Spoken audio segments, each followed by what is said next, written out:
All right, well, thank you for having me here, everybody. And I appreciate everybody joining the call. And I have a lot of great information. So just like you want to know, what's coming from your IP, you obviously don't want a fake IP trying to get access to your system. So let me talk a little bit about me and my company. So I've been in the IT industry 15 years professionally, and I've always been playing with computers my entire life. I started when I was in middle school. So I really had a good time learning and just taking things apart. And I was approached by my teachers because they saw me doing this, and I actually ended up setting up the entire school when I was in middle school because they didn't know how to use computers. So I was technically a technician, at a very young age. Um, I've always been entrepreneur. I started my company out of college. I went straight away. It sold that, went corporate. The last title that I held was a VP of IT, and then I decided to start my company that I have now, Corporate Design Solutions. And Corporate Design Solutions focus on small and medium-sized businesses. I'm not here for really enterprise systems. I can do them. I've been in the industry for a while, but I'm trying to help the small business community because they really can't afford an enterprise guy like me, right? They may have to hire a guy $100,000, $200,000, and it's not feasible. So I come in and maybe I charge them $20,000. They get a team of professionals, including myself. So that's really my goal, is to help the small business community, not to get to the big enterprises. Maybe that happens one day, but that's not my mission right now. So what I get is a lot of questions about IT security and what entails IT security. And I get some really basic questions, or frequent questions, I should say. And one of those is really, why do I need an IT guy? Or do I even need an IT guy? So I want to kind of dissect that a little bit, because most of us small businesses feel like I can go get a router at Fry's or Best Buy, set it up in my office, and the Wi-Fi is up and everybody can connect. So that's kind of the mentality, right? Why spend, if it's going to be $150 to have a professional come out? And that's a good question to answer, because when you think about setting up your router, you're not thinking about security. Did you turn off those features that allow you to easily get hacked? Did you update your router before that, even right after you got it out of the box? So you make sure that there's no holes in your router, or vulnerabilities as we call them. So there's a lot to think about. You wouldn't hire, you wouldn't do your business without a bookkeeper, right? Everybody needs a bookkeeper to manage their finances, to tell them what the P&L is. So without the bookkeeper, your business is not going to work out, right?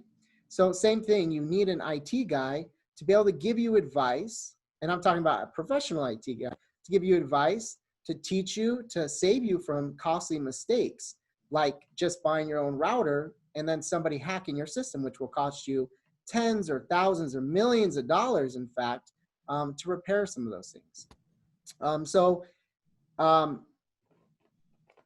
I've seen this happen. A lot of small businesses, it's kind of sad. They actually end up going out of business because they get ransomware. And all it would take is IT professionals say, you need a backup, and you need a backup to the cloud. Well, they didn't call that person. They thought, they don't need to spend the money. And the ransomware was $100,000. Well, at that point, all their client information's done, the reputation's damaged, and they have no help. And now if they're going to go get help, it's going to cost them $300,000.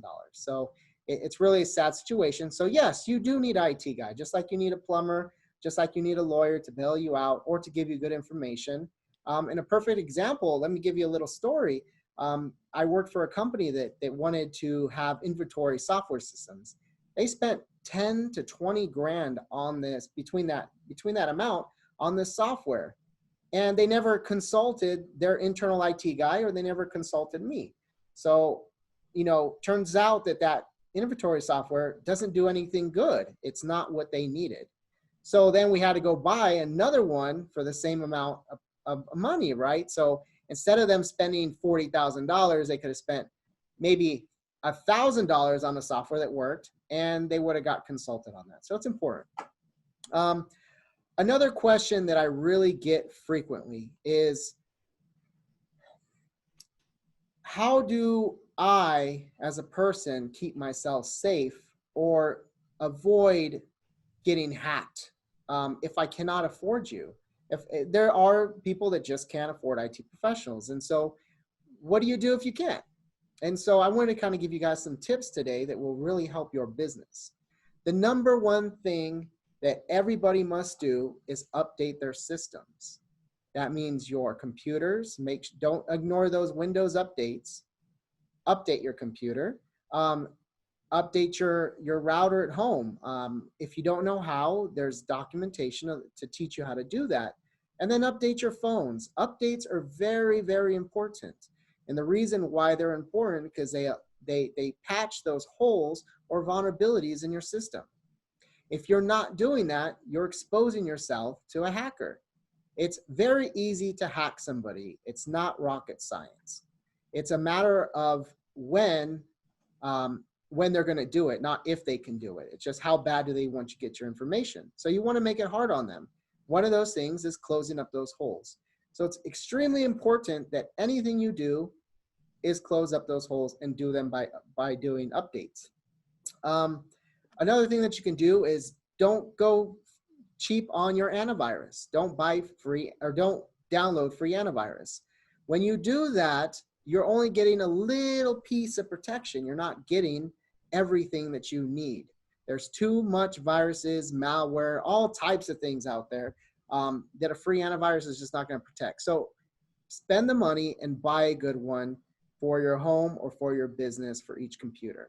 And if you have questions, reach out to your IT professional, and sometimes they'll point you the right direction, even if you do not have money to spend on that right now. Another thing that a lot of people make a mistake of is they say, I need Microsoft Office, Word, and Excel. And you get a cheap IT guy who comes to you and says, I'll put that on your system. Just give me $10. I have an activation code that I got from somewhere, and it's a little hack, but you don't have to spend $400. Well, what happens is when you use pirated software, the people who hack that software in order for you to use it sometimes put in their own malware or their own trackers. So that exposes you. So you got this free software for $10, but now you're exposed and you can't update the software because it's a fake version. So please buy real software. Don't buy pirated software. You're actually exposing yourself more, and there's already things in the software that's going to cause problems for you down the road. So those are some tips. Other question I get a lot is a lot of CEOs, a lot of executive team gets very concerned with IT security. And they get so upset because it's like, I spent all this money, thousands and thousands of dollars from IT security, and I'm still getting hacked. I'm still getting breached. I don't know what's going on. And you know what? I don't even want to spend money on this anymore, because if we're going to get hacked anyways, what's the point? Well, obviously, as a CEO, you need to understand that technology is the backbone of your entire company. Every company is a computer company. No, there's not one company that you can't say doesn't touch a computer. So you need to invest in the protection of your company. And you have to spend the money regardless. I know it's costly, but if you don't do that, you're going to be up for fines. If you're a doctor and you need to do HIPAA compliance and you don't do it, you could be fined millions of dollars. So why not just spend a few thousand to get your protection that you need? So it's very important. So when it comes to CEOs, you know, I try to tell them that, yes, you need to spend the money to fix it. But the real reason that people are getting hacked is because they don't train their employees. You can spend millions of dollars, tens of millions, trillions of dollars on security, but it doesn't matter if you don't train your people. How do I know this? Because I see it all the time. The number one thing that people get hacked in any company is from internal employees. It's the number one reason. And there's a good reason for that, because one, if you don't educate them, how are they going to know what to look for? And two, you know, people get sour, employees get upset. You know, there's a lot of things that happen. And what is it to them if they get $10,000 to hand over a file from their laptop? Very simply, educating your employees is important. At my company, we do a lot of on-site visits where we take 2 hours and train the employees. Let me give you a quick and simple story. So I'll just, for this Zoom call him John. John decided that, he saw a USB on the ground. It was outside his office. He said, "Oh, awesome, I get a free USB. Let me see what's on it." So he takes the USB, walks in his office and plugs in his computer. Next thing you know, he gets a call saying what did he do, and that the whole company just had ransomware and it locked in their entire system out. Well, it's because that USB that he found on the ground was put there intentionally. And that's a very common thing that they do. Wow. Hackers do. And people don't realize this. So, but if he had the training, if he had a company like me come out and teach them that this is common scenarios, then the chances are of you getting hacked are very small. It's a small investment for a much larger picture. Yep. Same thing with, getting spam emails. It's very simple. If you look at the top, you'll be able to tell if it actually came from the correct person. But most people don't know, and they click it, and then you get spyware or viruses. So it's those little simple things that could be mitigated for your company if you ask questions, you retain an IT guy. Even if you can't afford him, find somebody who will give you the advice that you need. But think about it from perspective. If you spend, IT guys cost anywhere from $100 to $200 an hour for a professional. If you spend that, just like you spend it on a good CPA, they're going to save you tons and tons of money. In the IT industry, the fines are very, very expensive, especially when it comes to privacy laws. Yeah. So please keep that in mind. Find a good IT professional. It doesn't have to be me. I would love to help you guys. Corporate Design Solutions here for you guys. But please find somebody in your area and find somebody that's qualified, not somebody who's just coming out of college. Or if you do want to hire somebody out of college, have a guy or consultant like me that can come in and help in a system and train him to be a better IT guy. So protect your systems.